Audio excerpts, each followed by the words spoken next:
Hello students, BA part 2 का paper 2 home science का वस्त्र विज्ञान में मैं डॉक्टर गुंजन भट्ट अपना टॉपिक वस्त्र निर्माण को आज हम और आगे बढ़ाएंगे। हमने इसमें वस्त्र निर्माण में विभिन्न प्रकार की बुनाइयों को पढ़ने और समझने की कोशिश कर रहे हैं। सादी बुनाइयाँ हम कर चुके हैं, फैंसी बुनाई पर हम आ गए हैं। फैंसी बुनाई में पाइल बुनाई और पाइल बुनाई के विभिन्न प्रकार, पाइल बुनाई के विभिन्न उदाहरण, उनके इलस्ट्रेशंस, उन पाइल बुनाई से बने हुए कपड़े किस प्रकार के दिखते हैं, ये हम पहले कर चुके हैं। अब पाइल बुनाई के बाद जो दूसरी फैंसी बुनाई है वह है डॉबी बुनाई। डॉबी बुनाई को चिड़िया की आँख वाली बुनाई भी कहा जाता है। इस बुनाई में डॉबी उपकरण, एक अटैचमेंट होता है, डॉबी अटैचमेंट, वो लगाकर बुनाई की जाती है। इसमें क्या होता है कि पहले करघे पर कुछ लंबी पतली पट्टियों की श्रृंखला होती है और ये जो पट्टियाँ होती हैं ये डिज़ाइन के इंडिकेटर होती हैं कि उसके अकॉर्डिंगली डिज़ाइन बनाई जाती है। लकड़ी की जो ये प्रत्येक पट्टी होती है उस पर उसके नमूने प्रत्येक पंक्ति के छिद्र चिन्ह के रूप में, ये चिन्ह जो हैं वो छिद्र के रूप में बने होते हैं। इनके ऊपर प्रत्येक धागे के लिए बहुत हुकदार तारयुक्त खूंटी या पैग्स लगी होती है। उन खूंटियों की सहायता से हार्नेस को उठाया जाता है। इस बुनाई में प्रथम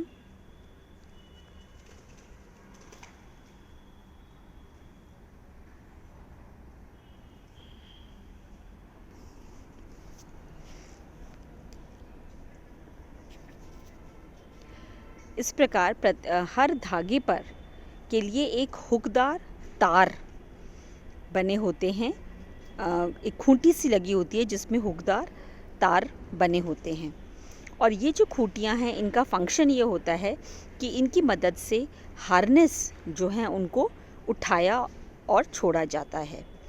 इस बुनाई में प्रथम गति के सभी खूंटियों को नीचे, पहली फर्स्ट टाइम पर सारी खूंटियों को नीचे झुका दिया जाता है। जो हुक छिद्र के मुंह पर आते हैं वे छिद्र में से निकलकर उनसे संबंधित हार्नेस को पकड़कर ऊपर खींच लेते हैं। इसके कारण हार्नेस के द्वारा उस पंक्ति में वही धागे ऊपर उठ जाते हैं जो पट्टी के छिद्रों से इंगित किए जाते हैं। जैसे आपको मैंने बताया कि पट्टी में हर एक पट्टी जो होती है वो एक डिज़ाइन की इंडिकेटर होती है और उसमें कुछ छिद्र होते हैं जिसमें से धागे निकाले जाते हैं। इस तरह से शटल के जाने के लिए एक जगह सी बन जाती है और इसी शटल के लिए जाने के लिए जो जगह बनती है उसको शेड कहते हैं और इसी शेड से होकर शटल गुजरती है और एक पंक्ति पूरी होती है। उसके बाद उस पट्टी को हटा दिया जाता है और दूसरी पट्टी से दूसरी पंक्ति पूरी की जाती है। मैं इसके बाद में छोटे छोटे वीडियोस जिनमें कि ये पूरा प्रोसेस वीविंग का है वो मैं आपके संग शेयर करूँगी अगली कक्षा में।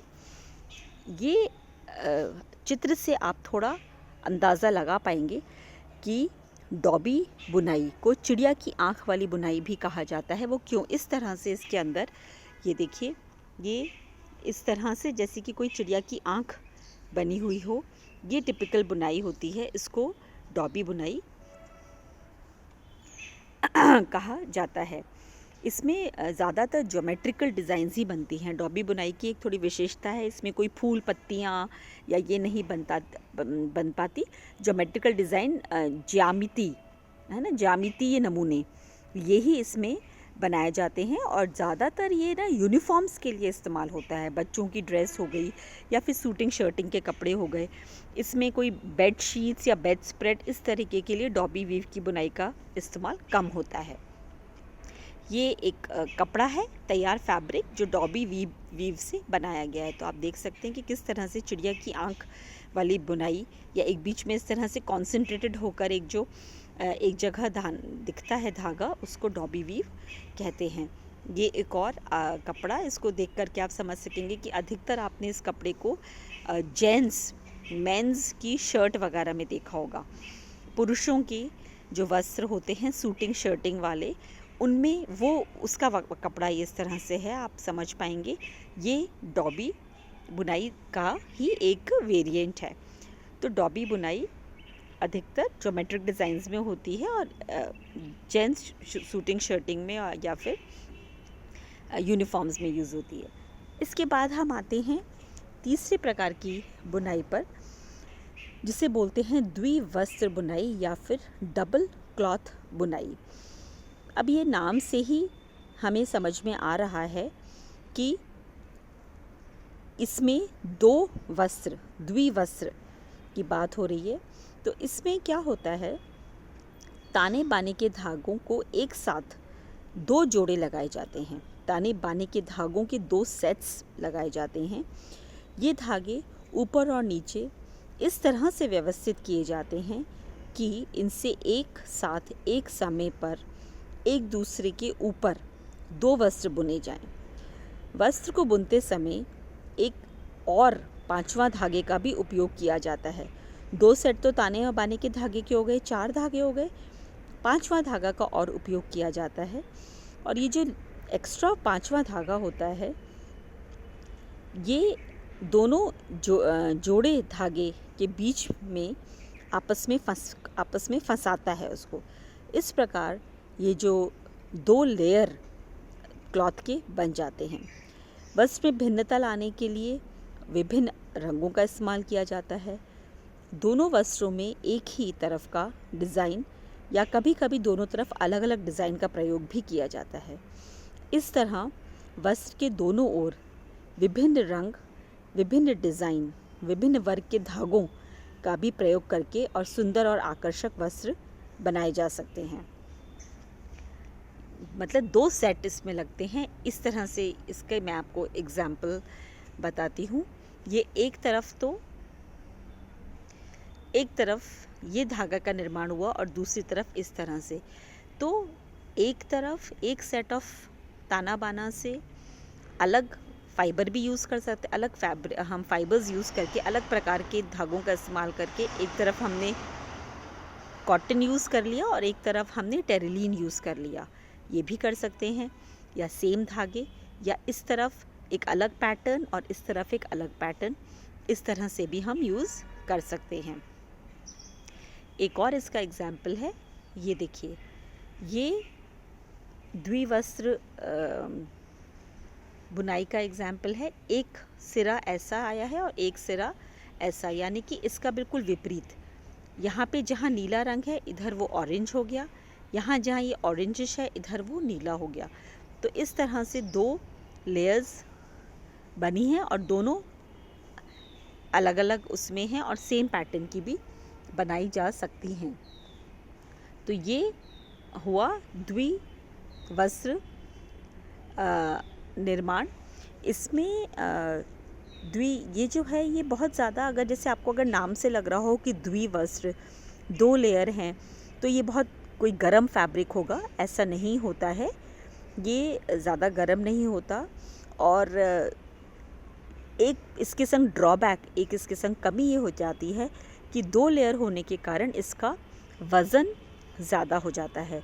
तो ज़्यादा वज़न होने के कारण इसकी स्टिचिंग, जैसे आप इस कपड़े को आप देख के ही समझ रहे होंगे कि ये जो कपड़ा है ये भारी कपड़ा है।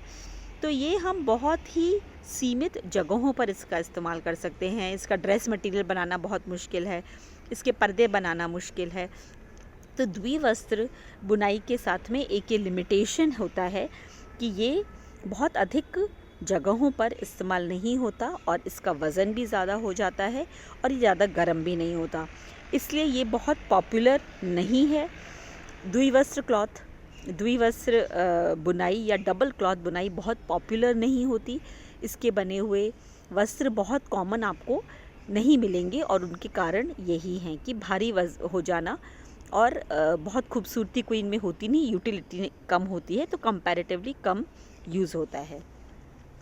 और जो प्रकार की बुनाई है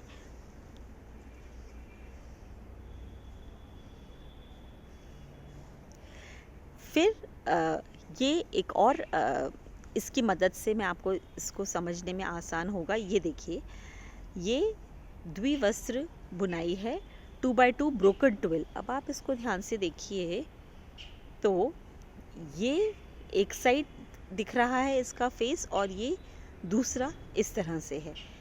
दोनों ये 2x2 ब्रोकन ट्विल वीव है। ये इसकी फेस वाली साइड है और एक इसकी ये बैक साइड है।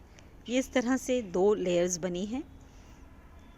और देखें ये तो ये स्ट्रेट ट्विल है। एक फेस इसका ये है और एक तरफ से ये इस तरह से नज़र आ रही है। ये सीधी ट्विल वीव है। ट्विल वीव आप पिछले कक्षाओं में अच्छे से समझ चुके हैं, जान चुके हैं कि क्या है। और देखते हैं ये बास्केट वीव। आपको यहाँ से समझ में आ जाएगा कि ये बास्केट वीव टाइप की बुनाई ली गई है। और ये एक तरफ इसका फेस है और एक ये बैक है। 8 शाफ्ट इसमें किस तरह से इसको बनाया गया है, कितने के बाद कैसे शाफ्ट लगे हैं, ये डिटेल्स हमने जानने की ज़रूरत नहीं है। आप इसकी इलस्ट्रेशन को देख करके समझिए कि कैसे फ्रंट साइज और बैक साइड और अलग अलग प्रकार की वीव्स के इस्तेमाल से ये बनाया जाता है। तो ये द्विवस्त्र बुनाई के कुछ एग्जाम्पल्स को हमने जाना। ये द्विवस्त्र है, इस तरह से ये निर्मित हैं। और ये डॉबी वीव है। आगे और फैंसी वीव्स को हम अगली कक्षा में कंटिन्यू करेंगे। Thank you.